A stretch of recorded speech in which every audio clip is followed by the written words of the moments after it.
News അവർ തുടങ്ങുന്നു. ആദ്യം പ്രധാന വാർത്തകൾ. ഒമാനിൽ കവർച്ചക്കാർ തട്ടിക്കൊണ്ടുപോയെന്ന് കരുതപ്പെടുന്ന മലയാളിയുടെ മൃതദേഹം കണ്ടെത്തി. കോട്ടയം സ്വദേശി ജോൺ ഫിലിപ്പിന്റെ മൃതദേഹം കണ്ടെത്തിയത് ഇബ്രിക്കടുത്തുനിന്ന്. ജോണിനെ കാണാതായത് വെള്ളിയാഴ്ച രാത്രി. കുവൈത്തിൽ പൊതുടെൻഡർ നിയമ ഭേദഗതിക്ക് പാർലമെന്റിന്റെ അനുമതി. ഇനി മുതൽ ടെൻഡറിൽ വിദേശ കമ്പനിക്ക് നേരിട്ട് പങ്കെടുക്കാം. രാജ്യത്ത് കൂടുതൽ വിദേശ നിക്ഷേപം ആകർഷിക്കാൻ കഴിയുമെന്ന പ്രതീക്ഷ.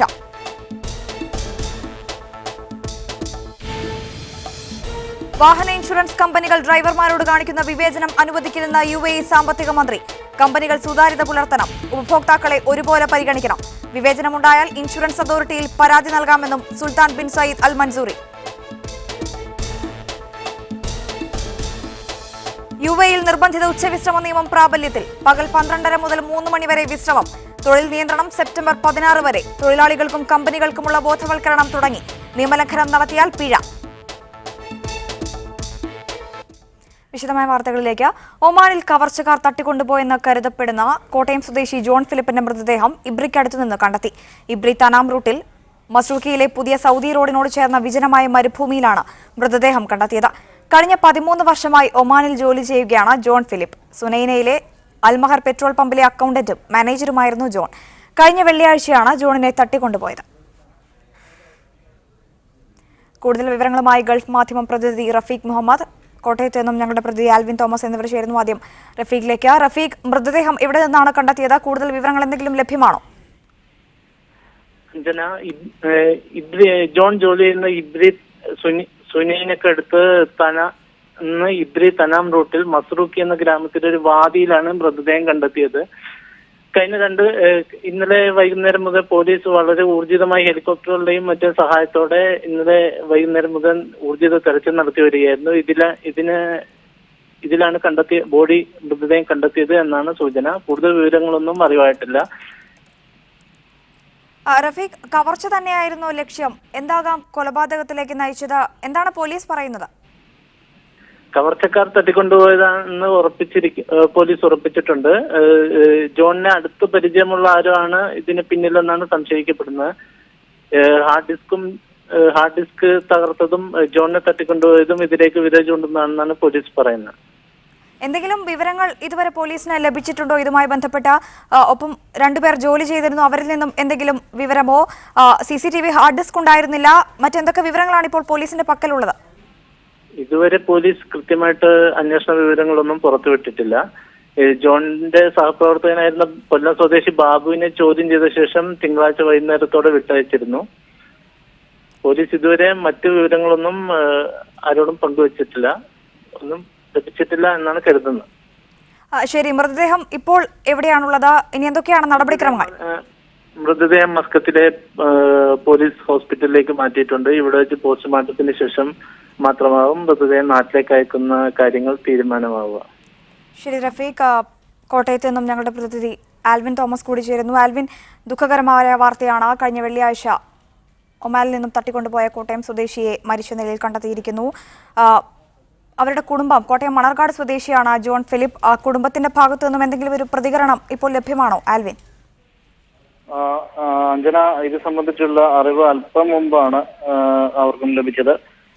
ജോൺ ഫിലിപ്പ് കഴിഞ്ഞ 13 വർഷമായി ഒമാനിലെ പെട്രോൾ പമ്പിൽ ജോലി ചെയ്ത് വരികയായിരുന്നു. അൽ മഹൽ എന്ന പെട്രോൾ പമ്പിലാണ് ജോലി ചെയ്തിരുന്നത്. ഇത് സുനൈന എന്ന സ്ഥലത്താണ് ഈ പെട്രോൾ പമ്പ് സ്ഥിതി ചെയ്യുന്നത്. ഇവിടെ നിന്ന് കഴിഞ്ഞ വെള്ളിയാഴ്ച രാത്രി 9:30 മണിയോടെ പെട്രോൾ പമ്പ് അടച്ച ശേഷം അവിടുത്തെ പണവും മറ്റ് രേഖകളുമൊക്കെയായി അടയ്ക്കുന്ന സമയത്താണ് ഒരു സംഘം ആളുകൾ കാറിലെത്തി ജോൺ ഫിലിപ്പിനെ കവർച്ചാ ശ്രമം നടത്തുകയും തട്ടിക്കൊണ്ടുപോവുകയും ചെയ്തത് എന്നതാണ് വിവരം കുടുംബത്തും ലഭിച്ചത്. അവരുടെ ജോൺ ഫിലിപ്പിന്റെ കുടുംബത്തിനും അത്തരത്തിലുള്ളൊരു വിവരമാണ് ലഭിച്ചത്. മണർകാട് ചെറുവിലാകത്ത് വീട്ടിൽ ആണ് ജോൺ ഫിലിപ്പിന്റെ വീടുള്ളത്. കോട്ടയം മണർകാടാണ്, സ്വദേശിയാണ്. അദ്ദേഹം കഴിഞ്ഞ 13 വർഷമായി ഒമാനിൽ ജോലി ചെയ്തു വരികയാണ്. ഈ പമ്പിന്റെ അൽ മഹൽ പമ്പിന്റെ അക്കൗണ്ടന്റും മാനേജറുമായി അദ്ദേഹം ജോലി ചെയ്തു വരികയായിരുന്നു. കഴിഞ്ഞ വെള്ളിയാഴ്ച രാത്രി 9:30 മണിയോടെയാണ് ഈ സംഭവം ഉണ്ടായത്. അന്ന് രാത്രി മുതൽ ഫോണിൽ ബന്ധപ്പെടാൻ കുടുംബാംഗങ്ങൾ ശ്രമിച്ചെങ്കിലും പിന്നീട് ഫോൺ സ്വിച്ച് ഓഫ് ആക്കിയ നിലയിലായിരുന്നു എന്ന് കുടുംബാംഗങ്ങൾ കഴിഞ്ഞ ദിവസം നമ്മളോട് പറയുകയുണ്ടായിരുന്നു. തുടർന്ന് കൊല്ലം സ്വദേശിയായ ഒരു മലയാളി ബാബു, അദ്ദേഹം ഈ പമ്പിൽ ജോലി ചെയ്യുന്ന ഒരു മറ്റൊരാളായിരുന്നു. അവിടുന്ന് ബാബു ശനിയാഴ്ച രാവിലെ വന്ന് പമ്പ് തുറക്കാനായി നോക്കുമ്പോഴാണ് അവിടെ തറയിൽ രക്തക്കറകളും മറ്റും തുടച്ച നിലയിൽ കണ്ടെത്തിയിരിക്കുകയും ഈ പറഞ്ഞ ജോൺ ഫിലിപ്പിന്റെ കാറിന്റെ താക്കോൽ കൂട്ടവും ഒപ്പം തന്നെ ലൈസൻസ് എന്നിവ അവിടെ നിന്ന് കണ്ടെത്തിയിരുന്നു. ഇതൊക്കെയും അദ്ദേഹം എടുത്ത് ഓഫീസിൽ തന്നെ സൂക്ഷിക്കുകയും പോലീസ് വന്ന സമയത്ത് ഇതെടുത്ത് കൈമാറുകയും ചെയ്തിരുന്നു എന്നാണ് നമുക്ക് ബന്ധുക്കളിൽ നിന്ന് ലഭിച്ച വിവരം. ഭാര്യ ബിനു ജോണാണ്.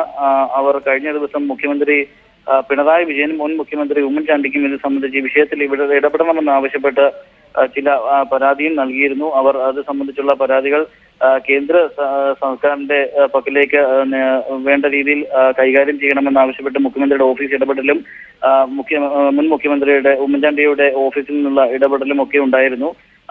അവർ കഴിഞ്ഞ 5 ദിവസമായി മറ്റൊരു വിവരങ്ങളും അവിടെ നിന്ന് ലഭിക്കാതെ ഉള്ള ഒരു അവസ്ഥയിലായിരുന്നു ഉണ്ടായിരുന്നത്. 2 മക്കളാണ് ജോൺ ഫിലിപ്പിന്. മൃതദേഹം നാട്ടിലേക്ക് എപ്പോൾ എത്തിക്കുമെന്നത് സംബന്ധിച്ചുള്ള വിവരങ്ങൾ ആൽവിൻ ജോണിന്റെ കുടുംബാംഗങ്ങളുമായി സംസാരിച്ചിരുന്നു. ആശങ്ക മുൻ മുഖ്യമന്ത്രിയെയും എല്ലാം കുടുംബാംഗങ്ങൾ അറിയിക്കുകയും ചെയ്തിരുന്നു.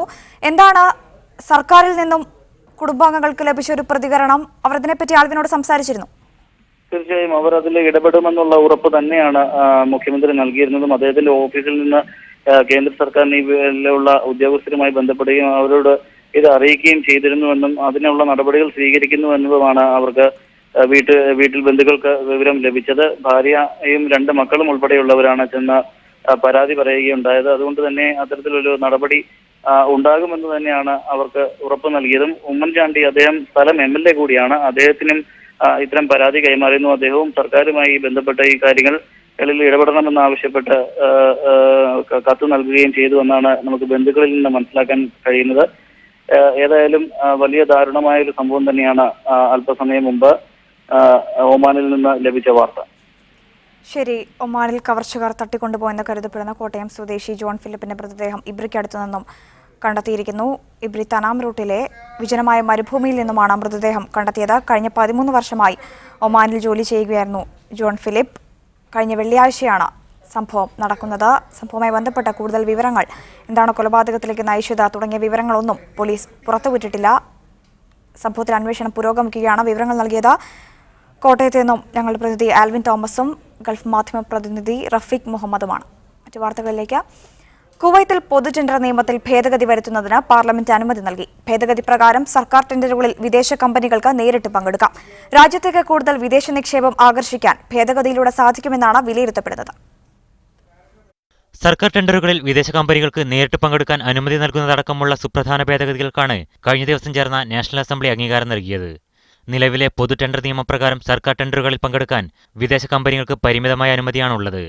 കുവൈത്തിലെ പ്രാദേശിക കമ്പനികളുമായി പങ്കാളിത്തമുണ്ടെങ്കിൽ മാത്രമാണ് വിദേശ കമ്പനികൾക്ക് ടെൻഡറിൽ പങ്കെടുക്കാനാവുക. അതുകൊണ്ട് തന്നെ സ്വന്തം നിലയ്ക്ക് വൻകിട പദ്ധതികൾ ഏറ്റെടുക്കാൻ കെൽപ്പുള്ള അന്താരാഷ്ട്ര കമ്പനികൾ പോലും പ്രാദേശിക കമ്പനികളുമായി ലാഭം വീതം വയ്ക്കുന്ന സാഹചര്യമായിരുന്നു ഉണ്ടായിരുന്നത്. ഈ നിയമത്തിലാണ് ഭേദഗതിക്ക് വഴിയൊരുങ്ങുന്നത്. വിദേശ കമ്പനികളെ സർക്കാർ ടെൻഡറുകളിൽ നേരിട്ട് പങ്കെടുക്കാനും കരാർ സ്വന്തമാക്കാനും ഭേദഗതി അനുവദിക്കും. കുറഞ്ഞ തുകക്ക് ടെൻഡർ നൽകിയ രണ്ടാമത്തെ കമ്പനിക്ക് കൂടുതൽ സാങ്കേതിക യോഗ്യതയുണ്ടെങ്കിൽ പ്രസ്തുത കമ്പനിയെ കരാർ ഏൽപ്പിക്കാമെന്നും ഭേദഗതി വ്യവസ്ഥ ചെയ്യുന്നു. ഇന്ത്യ ഉൾപ്പെടെയുള്ള രാജ്യങ്ങളിലെ നിർമ്മാണ കമ്പനികൾക്കും മറ്റും ഭേദഗതി ഗുണം ചെയ്യുമെങ്കിലും പുതിയ സംവിധാനം കുവൈത്തിലെ കമ്പനികൾക്ക് തിരിച്ചടിയാണ്. രാജ്യത്തെ നിക്ഷേപ വികസന പ്രവർത്തനങ്ങളിൽ ഗുണകരമായ മാറ്റത്തിന് നിയമ ഭേദഗതി കാരണമാവുമെന്ന വിലയിരുത്തലുമുണ്ട്. Media 1 Kuwait city. വാഹന ഇൻഷുറൻസ് കമ്പനികൾ ഡ്രൈവർമാരോട് കാണിക്കുന്ന വിവേചനം അനുവദിക്കില്ലെന്ന് UAE സാമ്പത്തിക മന്ത്രി Sultan bin Saeed Al Mansoori. Insurance കമ്പനികൾ സുതാര്യത പുലർത്തുകയും എല്ലാ ഉപഭോക്താക്കളെയും ഒരുപോലെ പരിഗണിക്കുകയും ചെയ്യണമെന്നും അദ്ദേഹം പറഞ്ഞു. UAEയിൽ തേർഡ് പാർട്ടി ഇൻഷുറൻസ് നിയമപരമാണ്. ഡ്രൈവർമാർ യുവാവോ വൃദ്ധനോ സ്ത്രീയോ പുരുഷനോ ആരായിരുന്നാലും കമ്പനികൾ ഒരു തരത്തിലുമുള്ള വിവേചനവും കാണിച്ചുകൂടാ. വിവേചനം അനുഭവപ്പെട്ടാൽ ജനങ്ങൾക്ക് ഇൻഷുറൻസ് അതോറിറ്റിയിൽ പരാതി നൽകാം. കഴിഞ്ഞ വർഷം ഇത്തരത്തിലുള്ള 3942 പരാതികൾ അതോറിറ്റിക്ക് ലഭിച്ചതായും അവയിൽ ഭൂരിഭാഗവും പരിഹരിച്ചതായും ബാക്കിയുള്ളവ കോടതിയുടെ തീർപ്പിന് വിട്ടതായും അല മൻസൂറി പറഞ്ഞു. കൂടുതൽ തുക ഈടാക്കി ചില ഇൻഷുറൻസ് കമ്പനികൾ പുതിയ ഡ്രൈവർമാരെ പ്രയാസപ്പെടുത്തുന്നതായും 25 വയസ്സിന് താഴെയുള്ള ഡ്രൈവർമാർക്ക് ഇൻഷുറൻസ് നൽകാൻ വിസമ്മതിക്കുന്നതായും അൽ റഹൂമി ആരോപിച്ചു. ഇത്തരം സാഹചര്യങ്ങളിൽ 25 വയസ്സിന് താഴെയുള്ളവർ അവരുടെ വാഹനങ്ങൾ മാതാപിതാക്കളുടെയും മറ്റു ബന്ധുക്കളുടെയും പേരിൽ രജിസ്റ്റർ ചെയ്യാൻ നിർബന്ധിക്കപ്പെടുകയാണെന്നും അദ്ദേഹം പറഞ്ഞു. Media 1 Dubai. UAE-യിൽ നിർബന്ധിത ഉച്ചവിശ്രമ നിയമം ഇന്നു മുതൽ പ്രാബല്യത്തിൽ. തൊഴിലാളികളെയും കമ്പനികളെയും ഇത് സംബന്ധിച്ച് ബോധവൽക്കരിക്കാനും നടപടികൾ ആരംഭിച്ചു. സെപ്റ്റംബർ 16 വരെയാണ് നിർബന്ധിത ഉച്ചവിശ്രമ നിയമം നടപ്പാക്കുന്നത്. ഇക്കാലയളവിൽ ഉച്ചയ്ക്ക് 12:30 മുതൽ 3 മണി വരെ തൊഴിലാളികളെ വെയിലത്ത് തൊഴിലെടുപ്പിക്കാൻ പാടില്ല. നിയമലംഘനം നടത്തുന്ന കമ്പനികൾ പിഴ നൽകേണ്ടി വരും. കമ്പനിയുടെ പ്രവർത്തനം താൽക്കാലികമായി നിർത്തിവെപ്പിക്കാനും തരം താഴ്ത്താനും വകുപ്പുണ്ട്. പരിശോധനകൾ നടത്താൻ പ്രത്യേക സംഘത്തെയും നിയോഗിച്ചിട്ടുണ്ട്. ഇവർ കമ്പനികളിൽ എല്ലാ ദിവസവും സന്ദർശനം നടത്തും. വന്യജീവികളെ വീട്ടിൽ വളർത്തുന്നതിന് UAE-യിൽ വിലക്ക്. ഇത് സംബന്ധിച്ച നിയമം ഫെഡറൽ നാഷണൽ കൌൺസിൽ പാസാക്കി. നിയമം ലംഘിച്ചാൽ ജീവപര്യന്തം തടവും ദശലക്ഷം ദിർഹം വരെ പിഴയും ലഭിക്കുന്ന വിധം കർശനമാണ് പുതിയ നിയമം. കടുവയെയും സിംഹത്തെയും വരെ വീട്ടിൽ ഓമനിച്ചു വളർത്തുന്ന ശീലമുള്ളവരാണ് അറബികൾ. ഈ പ്രവണതയ്ക്ക് കർശനമായി കടിഞ്ഞാണിടാനാണ് UAE ഫെഡറൽ നാഷണൽ കൌൺസിലിന്റെ തീരുമാനം. കടുവ, പുലി, സിംഹം, കുരങ്ങുകൾ, ആൾക്കുരങ്ങുകൾ മുതൽ മാസ്റ്റിഫ്, പിറ്റ്ബുൾ, ജപ്പാനീസ് ടോസ തുടങ്ങിയ ഇനം നായ്ക്കൾക്ക് വരെ വിലക്ക് ബാധകമാണ്. ഈ മൃഗങ്ങളുടെ ആക്രമണത്തിനിരയായി ആരെങ്കിലും മരിച്ചാൽ ഉടമസ്ഥന് ജീവപര്യന്തം തടവ് അനുഭവിക്കേണ്ടി വരും. മൃഗങ്ങൾ മറ്റുള്ളവർക്ക് ശാരീരിക വൈകല്യത്തിന് കാരണമാകുന്ന വിധം പരിക്കേൽപ്പിച്ചാൽ 7 വർഷമാണ് തടവ്. ചെറിയ പരിക്കേൽപ്പിച്ചാൽ 1 വർഷം വരെ തടവും 10,000 ദിർഹം വരെ പിഴയും ലഭിക്കും. പട്ടികളെ വളർത്തുന്നവർക്കും പുതിയ നിയമത്തിൽ നിയന്ത്രണങ്ങളുണ്ട്. കോളറും തുടലുമില്ലാതെ പട്ടികളെ പൊതുസ്ഥലത്ത് കൊണ്ടുവരാൻ പാടില്ല. പൊതുസ്ഥലത്ത് നായ്ക്കളെ നിയന്ത്രിക്കാൻ പരാജയപ്പെടുന്ന ഉടമസ്ഥരും 1 മാസം മുതൽ 6 മാസം വരെ ജയിൽ ശിക്ഷ അനുഭവിക്കേണ്ടി വരും. 10,000 മുതൽ 5 ലക്ഷം വരെ പിഴയും ലഭിക്കാം. ഇതോടൊപ്പം രാജ്യത്തേക്ക് ഇറക്കുമതി ചെയ്യുന്നവയടക്കം മുഴുവൻ മൃഗങ്ങളെയും രജിസ്റ്റർ ചെയ്യും. അവയുടെ കണക്കുകൾ സൂക്ഷിക്കും. നിരോധിക്കപ്പെട്ട വന്യജീവികൾ കൈവശമുള്ളവർക്ക് അവയെ അധികൃതർക്ക് കൈമാറാൻ 6 മാസത്തെ സമയം അനുവദിച്ചിട്ടുണ്ട്. Media 1 Abu Dhabi. ബീച്ചുകൾ വൃത്തിഹീനമാക്കരുതെന്ന് ജനങ്ങളോട് അബുദാബി മുനിസിപ്പാലിറ്റിയുടെ നിർദ്ദേശം. അൽഖുറം ബീച്ചിൽ നിന്ന് മാലിന്യം നീക്കം ചെയ്തതിനു ശേഷമാണ് മുനിസിപ്പാലിറ്റി അധികൃതർ നിർദ്ദേശം നൽകിയത്. അബുദാബി മുനിസിപ്പാലിറ്റി, മാലിന്യ സംസ്കരണ കേന്ദ്രം, യാസ് വൈസ്രോയ് ഹോട്ടൽ എന്നിവ ചേർന്നാണ് ക്യാമ്പയിൻ സംഘടിപ്പിച്ചത്. ഗൾഫ് വാർത്തകളിലേക്ക്. കുവൈത്തിലെ സഅദ് അബ്ദുള്ളയിൽ നിന്ന് കാണാതായ കുവൈത്തി ബാലനെ മരിച്ച നിലയിൽ കണ്ടെത്തി. അങ്കാര സ്ക്രാപ്പ് യാർഡിൽ ട്രക്കിനടിയിൽ നിന്നാണ് മൃതദേഹം കണ്ടെത്തിയത്. 9 ദിവസം മുൻപാണ് അബ്ദുൽ അസീസ് അഹമ്മദ് അലാസിമിയെ കാണാതായത്. കുട്ടിയെ കാണാനില്ലെന്ന് കാണിച്ച് രക്ഷിതാക്കൾ പോലീസിൽ പരാതി നൽകുകയും ചെയ്തിരുന്നു. DNA പരിശോധനയിൽ മൃതദേഹം അലാസിമിയുടേതാണെന്ന് തെളിഞ്ഞതായി പോലീസ് അറിയിച്ചു. ഫോറൻസിക് പരിശോധനകൾക്ക് ശേഷം മൃതദേഹം സുലൈബിക്കാത്ത് ശ്മശാനത്തിൽ ഖബറടക്കി. 5G മൊബൈൽ ശൃംഖലകൾക്ക് അനുയോജ്യമായ ആവൃത്തിയുള്ള ബാൻഡ് വിത്തുകൾ അനുവദിക്കാൻ UAE ടെലികമ്മ്യൂണിക്കേഷൻസ് റെഗുലേറ്ററി അതോറിറ്റി ആലോചിക്കുന്നു. വിമാനങ്ങളിൽ കുറഞ്ഞ ചെലവിൽ അതിവേഗ ഇന്റർനെറ്റ് ലഭ്യമാക്കാനും ആഗോള മാരിടൈം ഡിസ്ട്രസ് സംവിധാനം വികസിപ്പിക്കാനും ഇത് ഉപകരിക്കും. അന്താരാഷ്ട്ര ടെലികമ്മ്യൂണിക്കേഷൻസ് യൂണിയൻ ജനീവയിൽ സംഘടിപ്പിച്ച സെമിനാറിലാണ് TRA ഇത് സംബന്ധിച്ച വിവരങ്ങൾ വെളിപ്പെടുത്തിയത്. റമദാനിൽ മക്കയിലെ ഹറമിനടുത്ത താമസ കേന്ദ്രങ്ങളിൽ തിരക്കേറുന്നു. പല ഹോട്ടലുകളും ഉംറ സേവന കമ്പനികൾ നേരത്തെ ബുക്ക് ചെയ്തിരിക്കുകയാണ്. ഗൾഫ്, അറബ് രാജ്യങ്ങളിൽ നിന്നും യൂറോപ്യൻ രാജ്യങ്ങളിൽ നിന്നുള്ളവരുമാണ് ഹറമിനടുത്തുള്ള മിക്ക ഹോട്ടലുകളും ബുക്ക് ചെയ്തിരിക്കുന്നത്. അവസാന 10ലേക്ക് കടക്കുന്നതോടെ 100% കവിയുമെന്നാണ് പ്രതീക്ഷിക്കപ്പെടുന്നത്. തിരക്കേറിയതോടെ വാടകയും വർദ്ധിച്ചു. യൂറോപ്പിലെ ഏറ്റവും വലിയ ഇസ്ലാമിക് സെന്ററിന്റെ നിർമ്മാണം ഫ്രാൻസിൽ പൂർത്തിയായതായി ഖത്തർ ചാരിറ്റി അധികൃതർ ദോഹയിൽ അറിയിച്ചു. ആഗോളതലത്തിൽ പ്രവർത്തിക്കുന്ന ഗൈസ് ഇനിഷ്യേറ്റീവിന്റെ സഹായത്തോടെയാണ് ഖത്തർ ചാരിറ്റി സെന്ററിന്റെ നിർമ്മാണം പൂർത്തിയാക്കിയത്. ഫ്രാൻസ്, സ്വിറ്റ്സർലൻഡ്, ജർമ്മനി എന്നീ രാജ്യങ്ങളുടെ അതിർത്തി പ്രദേശമായ മിലോസിലാണ് യൂറോപ്പിലെ ഏറ്റവും വലിയ ഇസ്ലാമിക് സെന്ററായ അൽനൂർ സെന്റർ സ്ഥാപിച്ചത്. ഈ രാജ്യങ്ങളിൽ നിന്നായി 1.5 ലക്ഷത്തോളം വിശ്വാസികൾക്ക് നേരിട്ട് പ്രയോജനപ്പെടുന്ന സമഗ്ര പദ്ധതികൾ ആവിഷ്കരിച്ച് നടപ്പിലാക്കുകയാണ് സെന്ററിന്റെ ലക്ഷ്യം. ഖത്തർ ചാരിറ്റിയും ഗൈസ് ഇനിഷ്യേറ്റീവും ചേർന്ന് നിർമ്മിച്ച സ്ഥാപനത്തിന്റെ നടത്തിപ്പ് ചെലവുകൾ കണ്ടെത്താനായി റമദാനിൽ അൽനൂർ ഇനിഷ്യേറ്റീവ് എന്ന പദ്ധതിക്ക് രൂപം കൊടുത്ത് പ്രവർത്തിച്ചു വരികയാണ് ഖത്തർ ചാരിറ്റി എന്ന് chairman Sheikh Hamad bin Nasser bin Jassim Al Thani പറഞ്ഞു. അടുത്ത റമദാനിന് മുന്നോടിയായി സ്ഥാപനം തുറന്നുകൊടുക്കാനാണ് ആലോചിക്കുന്നത്. ഫ്രാൻസിൽ നിന്നെത്തിയ ബിയോത് ഒഗേലി, ഹിന്ദൽ മുഹഫിദ്, ഖദീജ ഹൽഫിയ തുടങ്ങിയവർ സെന്ററിന്റെ പ്രവർത്തനങ്ങൾ വിവരിച്ചു. വാർത്താ സമ്മേളനത്തിൽ പങ്കെടുത്ത UK-യിലെ Qatar charity deputy chairman Salah Al Hammadi Qatari വ്യവസായികളിൽ നിന്നുള്ള പിന്തുണയ്ക്ക് നന്ദി അറിയിച്ചു. Media 1 Doha. റമദാനോടനുബന്ധിച്ച് സൽമാൻ രാജാവ് പ്രഖ്യാപിച്ച പൊതുമാപ്പിൽ വിദേശികളും സ്വദേശികളും ഉൾപ്പെടെ 420-ലധികം പേർ ജിദ്ദയിൽ ജയിൽ മോചിതരായതായി ജിദ്ദ ഗവർണറേറ്റ് അറിയിച്ചു. വരും ദിവസങ്ങളിൽ കൂടുതൽ പേർ ജയിൽ മോചിതരാകും. പൊതുമാപ്പിന് അർഹരായവരുടെ ഫയലുകൾ പരിശോധിക്കുന്ന നടപടികൾ പൂർത്തിയായി വരികയാണ്. നടപടികൾ എത്രയും വേഗം പൂർത്തിയാക്കാൻ Jeddah governor Ameer Mishal bin Majid നിർദ്ദേശം നൽകിയിട്ടുണ്ട്.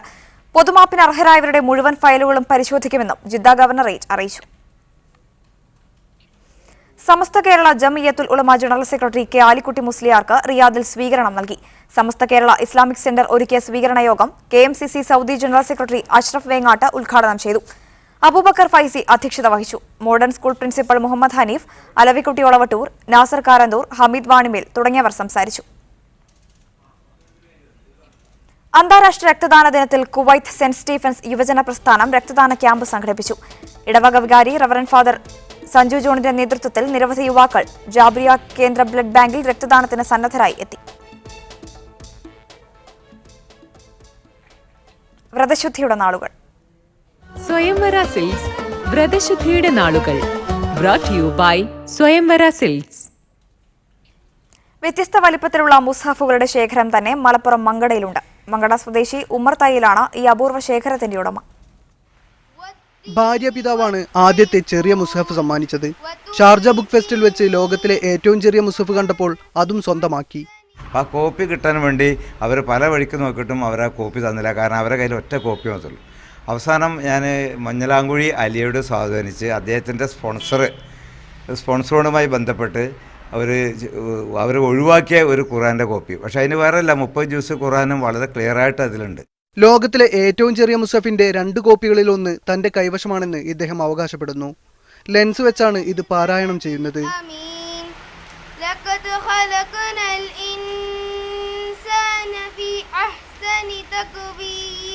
പഴയകാല ഖുർആൻ പരിഭാഷകളുടെ ശേഖരവും ഇവിടെയുണ്ട്. വ്യത്യസ്ത രാജ്യങ്ങളിലെ നാണയങ്ങളും സ്റ്റാമ്പും ഉമർ തയ്യിലിന്റെ കൈവശമുണ്ട്. കൗതുകം തോന്നുന്നതെല്ലാം എടുത്തുവെക്കുന്ന ശീലത്തിലൂടെ ഒരു പുരാവസ്തു ശേഖരവും ഇപ്പോൾ ഈ വീട്ടിലുണ്ട്. മീഡിയ 1 മലപ്പുറം. കുവൈത്തിൽ ഇത്തവണ ഈദുൽ ഫിത്തറിന് 5 ദിവസത്തെ പൊതു അവധിക്ക് സാധ്യത. സർക്കാർ അർദ്ധസ്ഥാപനങ്ങൾക്ക് ജൂലൈ 5 ചൊവ്വാഴ്ച മുതൽ 9 ശനിയാഴ്ച വരെ അവധി നൽകുന്നത് പരിഗണനയിലാണെന്ന് സിവിൽ സർവീസ് കമ്മീഷൻ വൃത്തങ്ങൾ അറിയിച്ചു. റമദാൻ 30 പൂർത്തിയാക്കിയാലും 29 അവസാനിച്ചാലും ഈ രൂപത്തിൽ അവധി നൽകാനായിരിക്കും ഉത്തരവുണ്ടാവുക. എന്നാൽ ഇക്കാര്യത്തിൽ അന്തിമ തീരുമാനം മന്ത്രിസഭയുടേതായിരിക്കുമെന്നും അധികൃതർ സൂചിപ്പിച്ചു. MAS കുവൈറ്റ് ചാപ്റ്റർ സംഘടിപ്പിച്ച ഫാമിലി ഇഫ്താറിൽ അംജദ് മദനി റമദാൻ സന്ദേശം നൽകി. സാമൂഹ്യ സാംസ്കാരിക രംഗത്തെ പ്രമുഖർ സംബന്ധിച്ചു. MAS Kuwait chapter president Sadiq Ali, Siddique Valiyakath, PN Abdul Latheef Madani എന്നിവർ സംസാരിച്ചു. സെക്കൻഡറി സ്കൂൾ പരീക്ഷകളിൽ ഉന്നത വിജയം നേടിയ വിദ്യാർത്ഥികൾക്ക് ഉപഹാരം നൽകി. എല്ലാവരെയും ഉൾക്കൊള്ളാനുള്ള ശേഷിയാണ് ഇസ്ലാമിനെ സവിശേഷമാക്കുന്നത് എന്ന് SIU സംസ്ഥാന പ്രസിഡന്റ് നഹാസ് മാള. കുവൈത്തിൽ KIG കേന്ദ്ര കമ്മിറ്റി സംഘടിപ്പിച്ച ഇഫ്താർ സമ്മേളനത്തിൽ മുഖ്യപ്രഭാഷണം നടത്തുകയായിരുന്നു അദ്ദേഹം. ഖൈത്താൻ അൽഗാനി മസ്ജിദിൽ നടന്ന ഇഫ്താർ സമ്മേളനത്തിൽ പ്രസിഡന്റ് ഫൈസൽ മഞ്ചേരി അധ്യക്ഷനായിരുന്നു.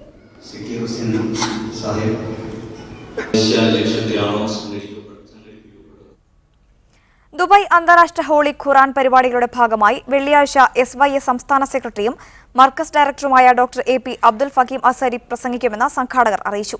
രാത്രി 10 മണിക്ക് ഖിസൈസ് മദീന മാളിനും പിൻവശത്തുള്ള ഇന്ത്യൻ അക്കാദമി ഓഡിറ്റോറിയത്തിലാണ് പ്രഭാഷണം ഒരുക്കിയിരിക്കുന്നത്. സന്തുഷ്ട ജീവിതത്തിന്റെ ഇസ്ലാമിക പരിപ്രേക്ഷ്യം എന്നതാണ് പ്രഭാഷണ വിഷയം. വാർത്താ സമ്മേളനത്തിൽ മുസ്തഫ ദാരിമി, ഷംസുദ്ദീൻ പയ്യോളി, അബ്ദുസ്സലാം സഖാവി, സുലൈമാൻ കന്മനം, സലീം REC എന്നിവർ പങ്കെടുത്തു. ഖത്തറിലെ സാമൂഹിക സാംസ്കാരിക കൂട്ടായ്മയായ ഇൻകാസ് ഖത്തർ ദോഹയിലെ ICC ഹാളിൽ ഇഫ്താർ മീറ്റ് സംഘടിപ്പിച്ചു. വിവിധ സംഘടനാ പ്രതിനിധികളും സാമൂഹിക സാംസ്കാരിക രാഷ്ട്രീയ മാധ്യമരംഗത്തെ പ്രമുഖരും പങ്കെടുത്ത പരിപാടിയിൽ സിറാജ് ഇരിട്ടി റമദാൻ സന്ദേശം നൽകി. INCAS central committee president KE Usman സംസാരിച്ചു. ഖത്തറിൽ ദീർഘകാലം പ്രവാസിയായിരുന്ന പാലക്കാട് കൂറ്റനാട് സ്വദേശി അമ്മച്ചെട്ടുവളപ്പിൽ അബ്ദുൽ ബഷീർ നാട്ടിൽ മരിച്ചു. 60 വയസ്സായിരുന്നു. 35 വർഷത്തോളം ദോഹയിലെ ഹമദ് ആശുപത്രിയിലെ ജീവനക്കാരായിരുന്നു ഇദ്ദേഹം. വൃക്കരോഗത്തെ തുടർന്ന് ചികിത്സയിലായിരുന്നു. മൃതദേഹം കൂറ്റനാട് ജുമാ മസ്ജിദ് ഖബറിസ്ഥാനിൽ മറവ് ചെയ്തു. വെള്ളിയാഴ്ച ജുമുഅ നമസ്കാരത്തിന് ശേഷം ഖത്തറിലെ ബിസ്മില്ല പള്ളിയിൽ മയ്യിത്ത് നമസ്കാരം നടക്കും. ജൂൺ 21 അന്താരാഷ്ട്ര യോഗാ ദിനമായി ആചരിക്കുന്നതിന് മുന്നോടിയായി ഖത്തറിലെ ഇന്ത്യൻ എംബസിക്ക് കീഴിലുള്ള ഇന്ത്യൻ കൾച്ചറൽ സെന്റർ 3 ദിവസത്തെ സൗജന്യ യോഗ പരിശീലനത്തിന് അവസരമൊരുക്കുന്നു. ജൂൺ 16 മുതൽ 18 വരെ രാത്രി 8 മണി മുതൽ 10 മണി വരെ ICC അശോക ഹാളിലാണ് പരിശീലനം നടക്കുക. അന്താരാഷ്ട്ര യോഗാ ദിനാചരണത്തിന് 2ാം വാർഷികത്തോടനുബന്ധിച്ച് യോഗ ഇൻ ദോഹ എന്ന പേരിലാണ് ഖത്തറിലെ പരിപാടികൾക്ക് രൂപം നൽകിയിരിക്കുന്നത്. ഇതോടെ മിഡ് ഡേ 7 പൂർണ്ണമാകുന്നു. കൂടുതൽ വാർത്തകൾക്കും ദൃശ്യങ്ങൾക്കും media1tv.in സന്ദർശിക്കുക. ഇനി വാദി റഹ്മ കാണാം. അതിനുശേഷം സ്പെഷ്യൽ എഡിഷൻ പുനഃസംപ്രേഷണവും. Good night.